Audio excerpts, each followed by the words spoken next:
বিসমিল্লাহির রহমানির রহিম। ইয়াকা নাবুদু ওয়া ইয়াকা নাস্তাইন। প্রশংসা আল্লাহ তাআলার। আমরা পৃথিবীর মুসলমান ভাই বোন, অন্যান্য ধর্মের ভাই যারা দেখছেন, সবাইকে আসসালামু আলাইকুম রহমতুল্লাহ। আর অন্যান্য ধর্মের ভাইকে আন্তরিক ধন্যবাদ।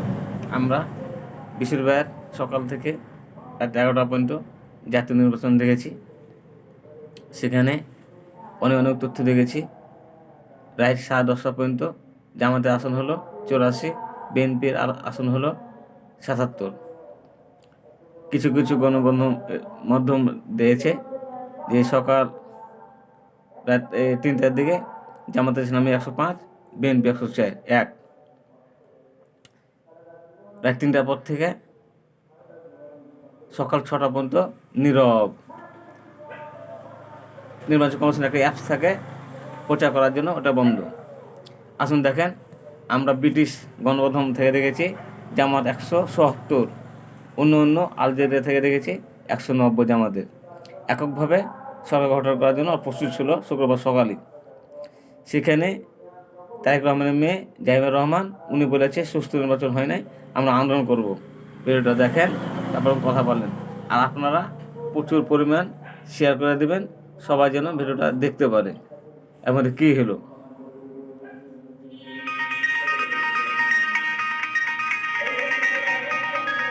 যেখানে প্রয়োজন সেখানে তারা তাদের মতন করে ধর্মকে ব্যবহার করে। ভোটের লড়াই শেষ হতে না হতেই রণক্ষেত্রে পরিণত হয়েছে রাজপথ। 2026-এর নির্বাচনী ফলাফল প্রত্যাখ্যান করে এবার মরণপণ লড়াইয়ের ঘোষণা দিল বিএনপি। 300 আসনের মধ্যে 170টি আসনে জামায়াত জোটের নিরঙ্কুশ জয়ের খবর আসার পরই এলো এক বিশেষ বার্তা। তারেক রহমানের সরাসরি নির্দেশে রাজধানী সহ সারা দেশের রাজপথ দখলে নিতে মাঠে নামছে জাতীয়বাদী ছাত্র দল। একদিকে ডক্টর শফিকুর রহমানের বিজয়ী উল্লাস, অন্যদিকে ছাত্রদলের অগ্নিগর্ভ মিছিল। বাংলাদেশ কি তবে আবারও এক ভয়ঙ্কর সংঘাতের দিকে ধাবিত হচ্ছে? কি সেই বার্তা যা তারেক রহমান পাঠালেন ছাত্র দলকে? এখন আমরা জানাবো সেই রুদ্ধশ্বাস পরিস্থিতির প্রতিটি পরত। দর্শক, 12ই ফেব্রুয়ারির সেই ঐতিহাসিক নির্বাচনের ফলাফল যখন টিভির পর্দায় ভেসে উঠছে, তখন থেকেই নয়াপল্টনে বিএনপির কেন্দ্রীয় কার্যালয়ে জমছিল ক্ষোভের মেঘ। ধানের শীষের ভরাডুবি আর জামায়াতের 170 আসনের মহাবিজয় মানতে পারছেন না দলটির তৃণমূলের কর্মীরা। তারেক রহমান সরাসরি অভিযোগ করেছেন, এই ফলাফল জনগণের নয়, এটি এক অদৃশ্য শক্তির সাজানো নাটক। ফলাফল প্রকাশের কয়েক ঘন্টার মধ্যেই সারা দেশে ছাত্রদল ইউনিটগুলোকে রাজপথে নামার নির্দেশ দেওয়া হয়েছে। ঢাকা বিশ্ববিদ্যালয় থেকে শুরু করে প্রতিটি জেলা শহরে এখন টান টান উত্তেজনা। ছাত্রদলের এই ডু অর ডাই মুভ কি তবে 2026-এর নতুন সরকারকে শপথ নেওয়ার আগেই বড় চ্যালেঞ্জে ফেলবে? শাহবাগ, মতিঝিল আর সায়েন্স ল্যাব মোড়ে টায়ারে আগুন জ্বালিয়ে বিক্ষোভ শুরু করেছে ছাত্রদলের হাজার হাজার কর্মী। তাদের একটাই দাবি, এই প্রহসনের নির্বাচন মানি না, মানব না।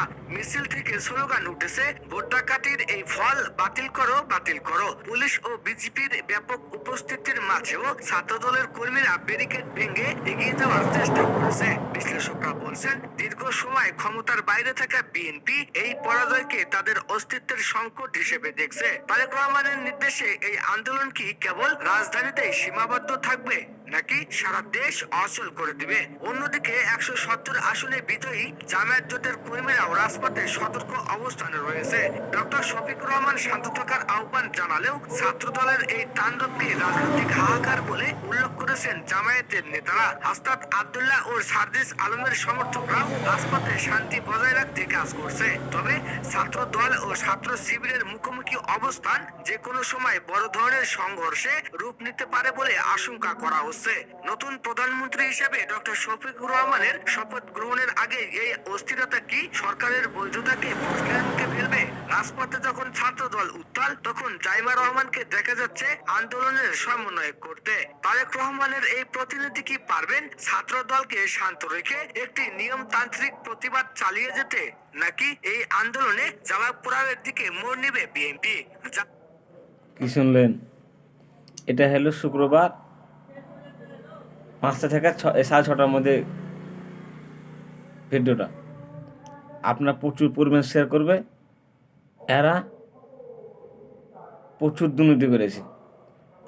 আগাম ব্যালট বক্সে ওরা সিল মেরে রাখছে ধানের শীষে।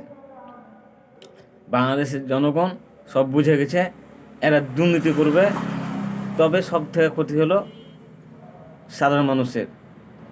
আমি নির্বাচন কমিশনকে বলি, হয়তো তোমরা কোটি কোটি টাকা পেয়েছো, গাড়ি বাড়ি পেয়েছো, কিন্তু জনগণের বুকে লাথি মেরেছো। এই দেশ ইনসাফ কায়েম হলে জনগণ নিরাপত্তায় থাকতো, খাদ্য অধিকার আদায় হতো, চিকিৎসা আদায় হতো, এই দেশ চলতো। প্রথমে আইন পাস করতো, জামাত ইসলামের যায় নামাজ কায়েম করো, টাকা আদায় করো, সেই জাকাতের টাকা এতিম মিসকিন অসহায় সব পাইতো।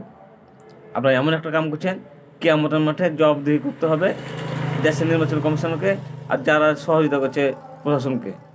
এগুলো করা শেষ করছি। খোদা হাফেজ।